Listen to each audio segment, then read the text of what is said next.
les étoiles volantes. Pour comprendre et faire un bon usage du feng shui, il y a plusieurs écoles. Si certaines peuvent être parfois un peu discutables, nous pouvons nous appuyer sur les écoles qui préservent un enseignement traditionnel, fiable quant à leurs résultats. Ces écoles se caractérisent grâce à un savoir qui se transmet de génération en génération depuis des siècles et des méthodes pratiques qui ont fait et qui continuent de faire leurs preuves. Alors nous allons voir la première école. La première école est l'école du Bachi. Le Bachi se traduit dans les 8 palais. Dans cette école, le Qi, l'énergie, est associé à un emplacement et une direction.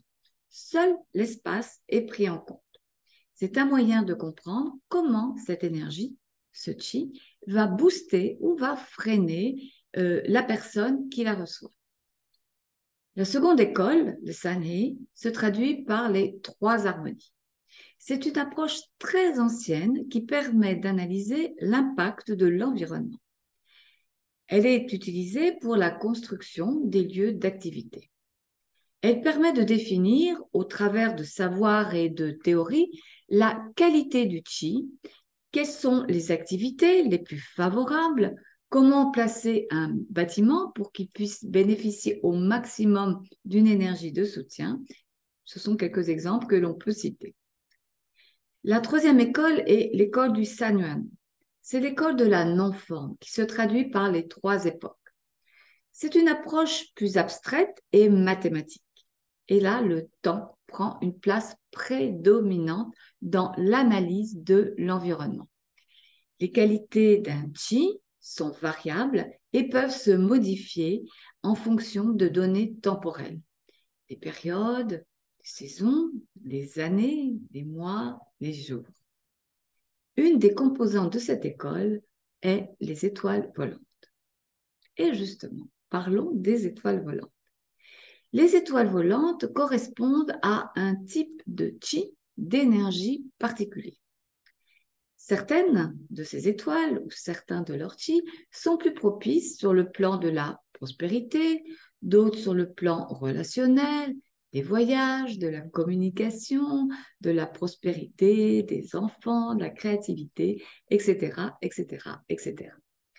Le feng shui des étoiles volantes étudie l'influence de l'aspect temporel sur l'énergie des espaces de vie ou de travail.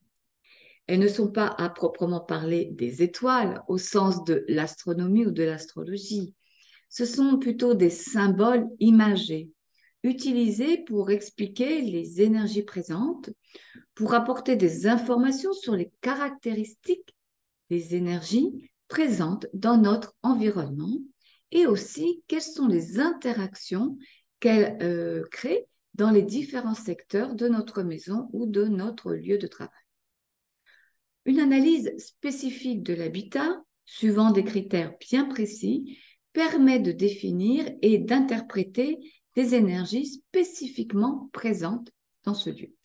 C'est un peu comme une matrice énergétique qui révèle l'influence qu'elle peut avoir sur les résidents. L'étude de ces énergies vont définir les points défiants et les points de soutien majeurs pour chacun des occupants.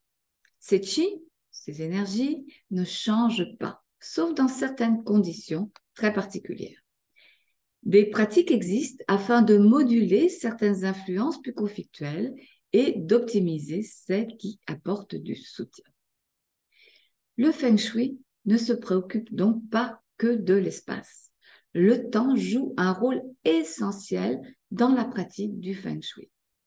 Plus connu donc sous le nom du feng shui avancé des étoiles volantes, c'est une des méthodes les plus puissantes.